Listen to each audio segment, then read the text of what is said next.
Hello बच्चों, this is A Kumar and you're watching the study tutorial.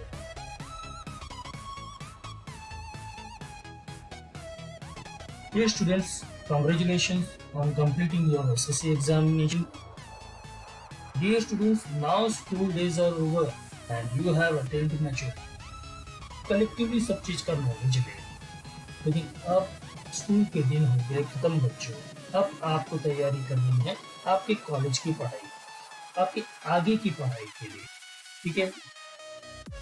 It is the correct time to think about your future and decide accordingly. ये बहुत ही सही समय है जब आप आपके फ्यूचर के बारे में सोचते हैं और उसके बारे में आप आगे प्रयत्नशील रहते हैं। आपको आगे क्या करना है, कौन सी पढ़ाई आप आगे करके अपने कैरियर को बनाना चाहते हैं। तो बच्चों, आज आपने अगर कॉमर्स चुना है तो इसमें कोई गलत बात नहीं। कभी कभी ऐसा भी होता है बच्चों कि आपने सोचा है कि मैं साइंस में एडमिशन लूंगा और आपने जी तोड़ मेहनत की, लेकिन कुछ कारणवश आपका जो परसेंटेज है वो कम आ गया, तो आप हताश मत होइएगा। आपके पेरेंट्स ने, आपके मित्रों ने या आपके हितैषियों ने अगर आपसे कहा कि आप कॉमर्स ज्वाइन कर लीजिए, तो इतना मेरी बात समझने की कोशिश कीजिए कि कॉमर्स कोई छोटा मोटा फील्ड नहीं है और आप हताश मत होइएगा। आप कॉमर्स में भी कमाल कर सकते हैं। तो बच्चों, what is commerce? Commerce is a very important part of any business. वो एक बहुत इम्पोर्टेंट पार्ट है आपके लाइफ का भी, और it is a very important part of any business. आप जब इस लेक्चर को पूरी तरह से देख लेंगे तो आपको समझ में आ जाएगा कि कॉमर्स क्या है। Because it attempts to satisfy human needs and wants. आज आप घर बैठे बैठे किसी भी वस्तु का ऑर्डर कर देते हैं। आप ऑनलाइन देख लेते हैं। आपने हमेशा देखा होगा कि आपके ब्रदर या सिस्टर जो आपसे बड़े हैं, ठीक है, और उन्हें किसी चीज की जरूरत है या आपको किसी चीज की जरूरत है, तो आप अपने ब्रदर या सिस्टर या अपने पेरेंट्स से कहते हैं कि मम्मी मुझे ये चीज चाहिए, भैया मुझे ये चीज चाहिए, दीदी मुझे ये चीज चाहिए। आपकी इच्छा अनुसार और उनके बजट के अनुसार कोई चीज बुक कर देते हैं जो आपको कुरियर से मिल जाए। तो what is that? That is a part of e commerce.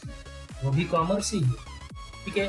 तो कॉमर्स क्या है? Commerce is a very important part of any business because it attempts to satisfy human needs and wants.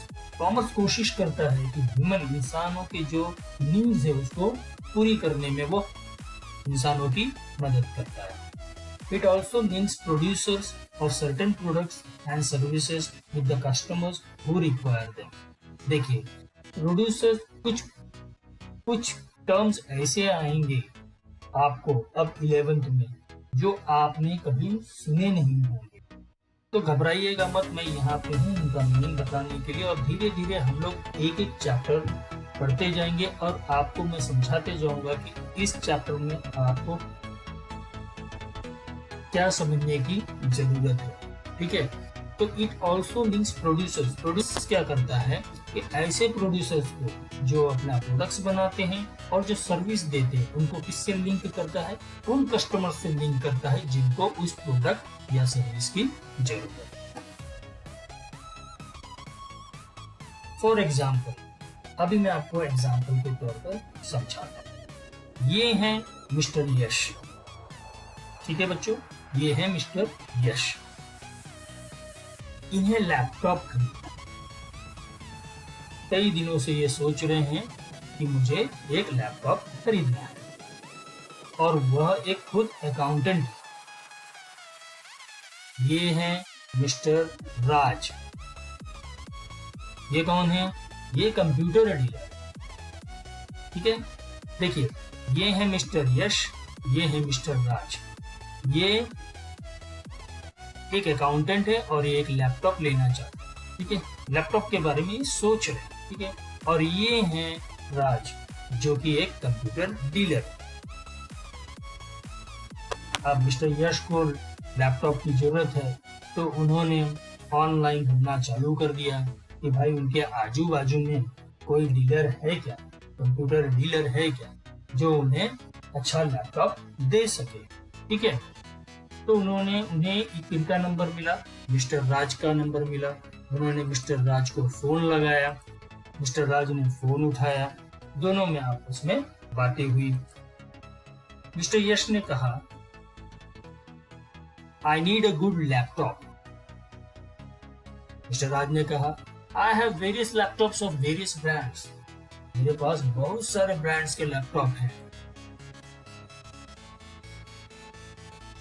तब यश ने कहा, I am looking for good offers.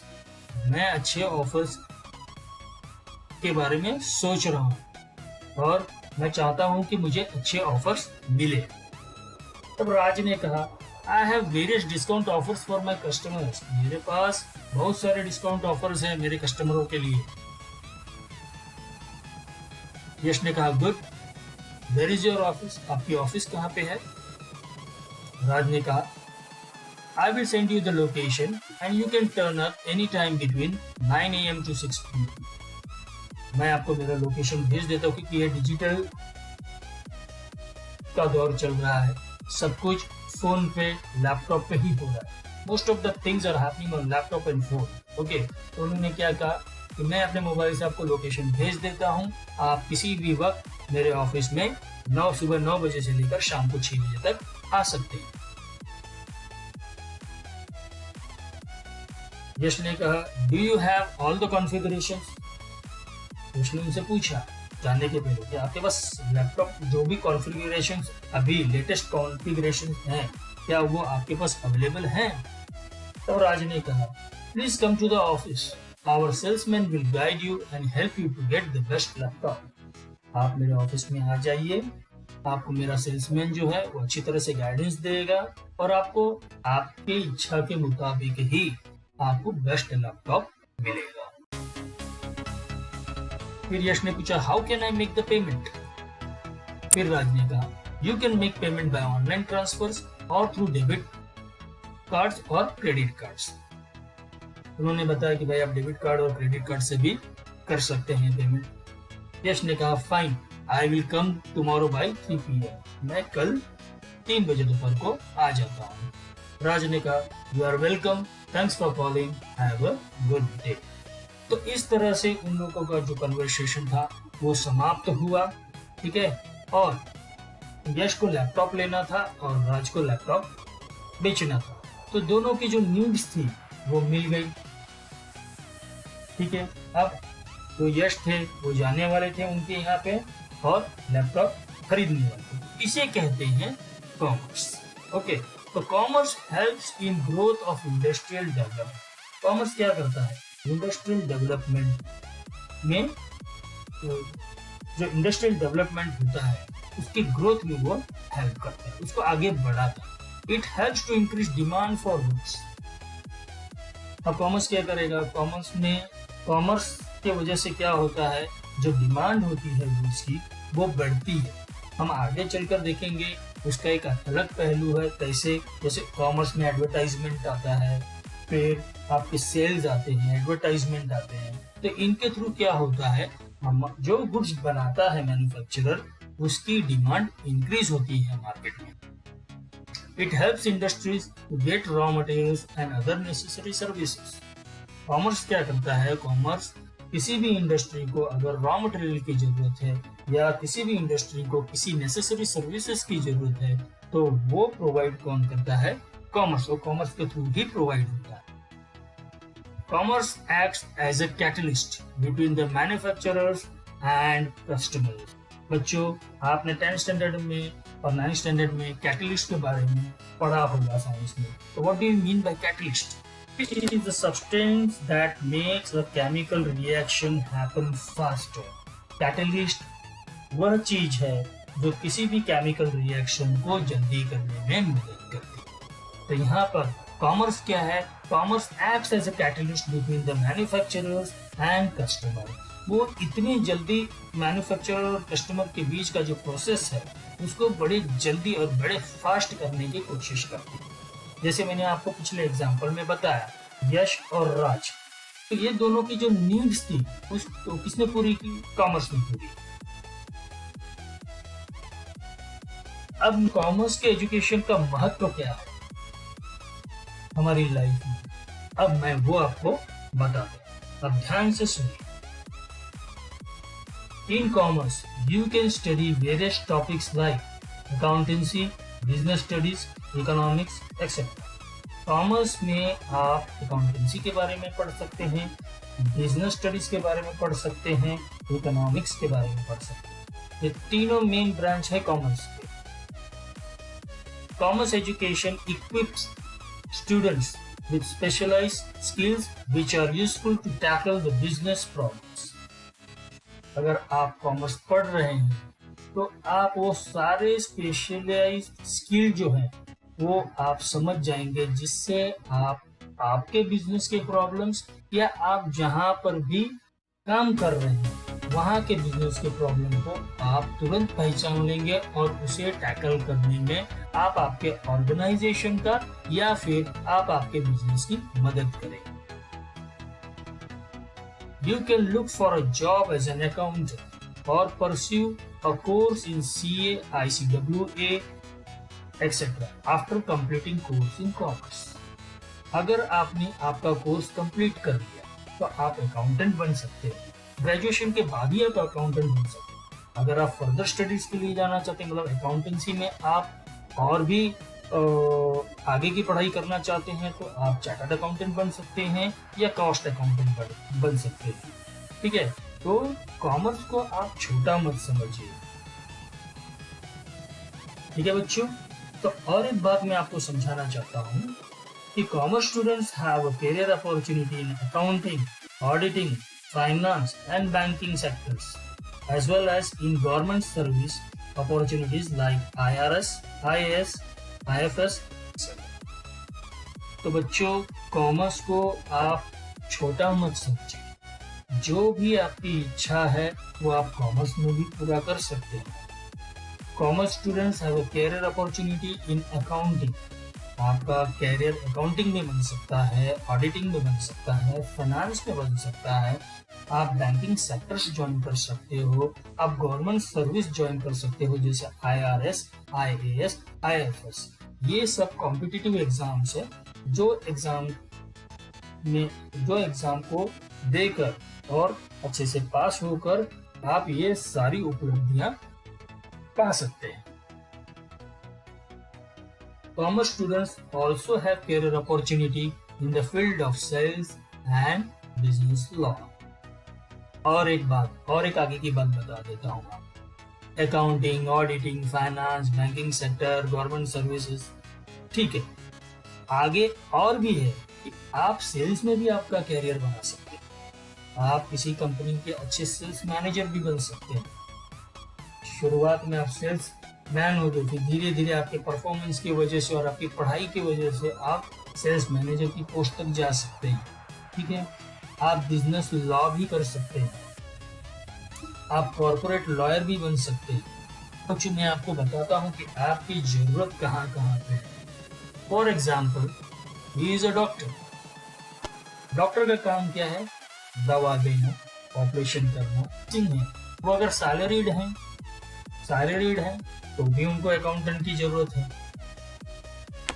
अपने business के हिसाब किताब के लिए उन्हें किसकी जरूरत है? उन्हें एक अकाउंटेंट की ही जरूरत है। फिर ये है आपके इंजीनियर।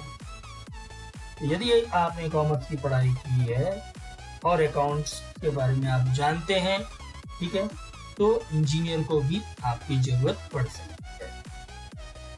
मॉल्स, किसी भी मॉल्स में कहीं पे भी आप देखिए तो वहां पे कॉमर्स ग्रेजुएट्स लोगों को ही अपॉइंट किया जाता है, because they have knowledge of commerce. Goods बेचना, हिसाब किताब करना, ये कॉमर्स के स्टूडेंट को आता है। आप खुद का बिजनेस चालू कर सकते हैं, आप खुद की दुकान चालू कर सकते हैं, डिपार्टमेंटल स्टोर चालू कर सकते हैं। अगर आप कॉमर्स के स्टूडेंट हैं तो आप लॉयर बन सकते हैं, कॉर्पोरेट लॉयर बन सकते हैं, आप IAS का एग्जाम दे सकते हैं, ये गवर्नमेंट सर्विस है। आप IPS का भी एग्जाम दे सकते हैं, आप IPS भी बन सकते हैं, और आप सेल्स मैनेजर भी बन सकते हैं, या फिर बैंकिंग इंडस्ट्री ज्वाइन कर सकते हैं, या फिर आप इंश्योरेंस इंडस्ट्री ज्वाइन कर सकते हैं। यानी आपके लिए स्कोप काफी कुछ खुला हुआ है।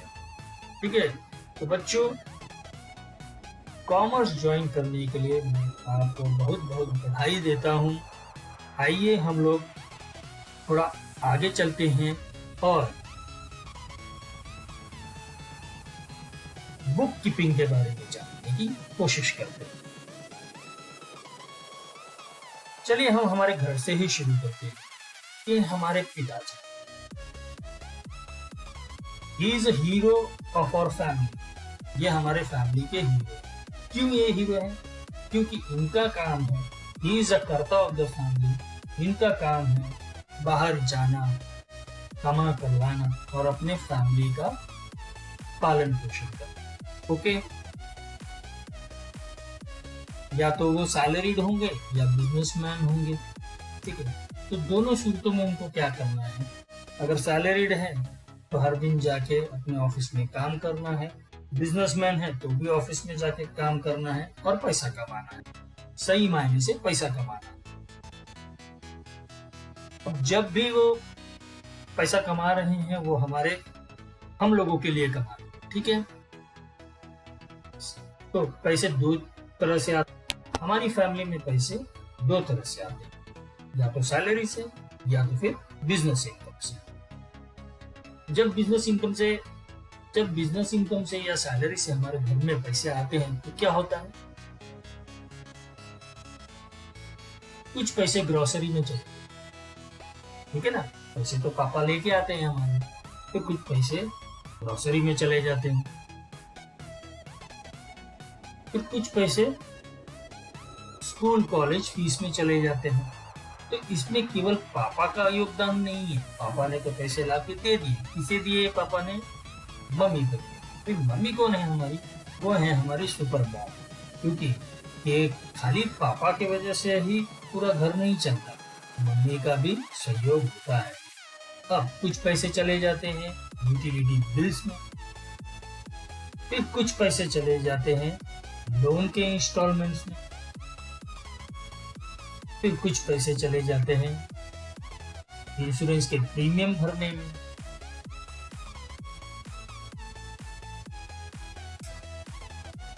कुछ चले जाते थे हमारे फैमिली के हर एक मेंबर्स के मेडिक्लेम पे, और कुछ पैसे चले जाते थे कंपल्सरी सेविंग्स में, कुछ पैसे चले जाते थे डेली एक्सपेंसेस में, जैसे कोई छोटा मोटा सामान लाना है, किसी को कहीं बाहर जाना है, रिक्शे के खर्चे, तो दूध के खर्चे, ये सब डेली एक्सपेंसेस है। दूध लाना, सब्जी लाना, ये सब डेली एक्सपेंसेस है, तो उसमें भी खर्चे हो जाते थे। उसके बाद में फैमिली एंटरटेनमेंट में भी खर्चे हो जाते थे। संडे के दिन हम घर पे रहते थे, पूरे हफ्ते भर तो हम पढ़ाई करते थे, पूरे हफ्ते भर पापा काम पे जाते थे, पूरे हफ्ते भर मम्मी काम करती थी घर में। तो एक दिन संडे का जो दिन है वो हम लोग ने हमारे घर में हर मेंबर के एंटरटेनमेंट के लिए रखा था। तो एंटरटेनमेंट के लिए हम क्या करते हैं? हम बाहर जाते हैं, तो वहां पे भी खर्चे होते हैं। कुछ बाहर गए, खा लिए, आजकल कुछ इन्वेस्टमेंट में, और जब सब कुछ हो गया तो जो पैसे बचे वो कहीं पे इन्वेस्ट कर दिए गए।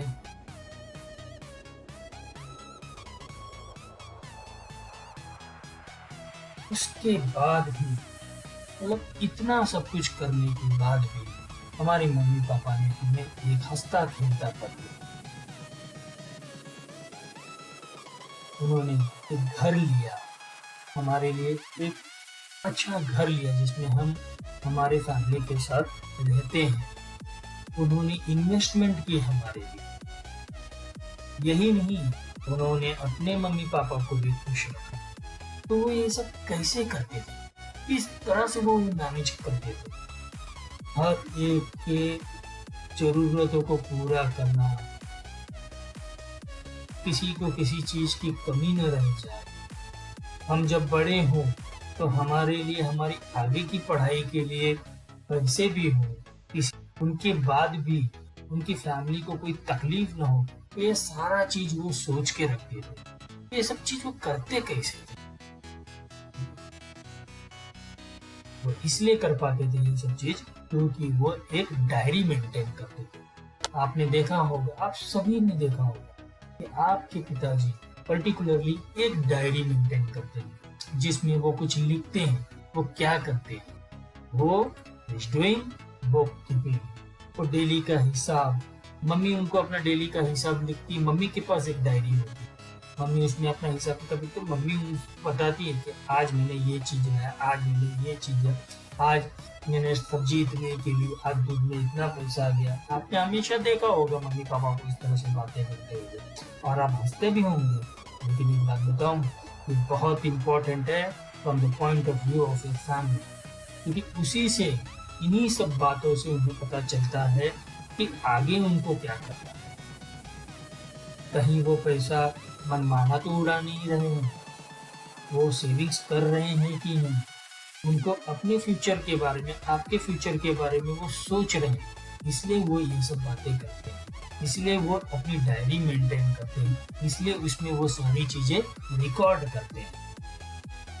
ठीक है, तो बुक कीपिंग के बारे में ये तो हो गई हमारी फैमिली की बुक कीपिंग, जिसमें हमारे पिताजी डेली जो चीज हो रहा है घर में, या हमारी माता जी जो भी डेली होता है उसे वो रिकॉर्ड करती थी, वो पापा को देती थी। पापा भी अपना हिसाब, मम्मी ने जो उनको दिया है डिटेल, उसे वो रिकॉर्ड करते थे और अपने पास रखते थे। इससे उन्हें पता चलता था कि उन्हें इन्वेस्टमेंट के लिए उनके पास पैसे बचेंगे या नहीं, आपकी आगे की पढ़ाई के लिए वो कुछ सोच पाएंगे या नहीं। तो बच्चों, definitely he was doing book keeping.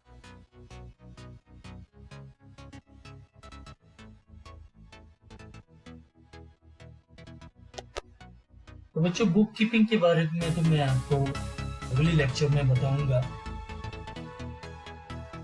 क्या आप जानते हैं कि चंद्रगुप्त मौर्य के जमाने में, चंद्रगुप्त मौर्य के जमाने में भी बुक कीपिंग हुआ करती। उनके एक मंत्री थे कौटिल्य, उन्होंने अर्थशास्त्र लिखा था। अर्थशास्त्र जो है वो अकाउंट से ही रिलेटेड है। अर्थशास्त्र को बाद में देशी नामा नाम दिया। So guys, let's read this. In the earlier time of civilization, accounting was done by agents who managed the properties of wealthy people. They prepared accounts periodically for the owners of property.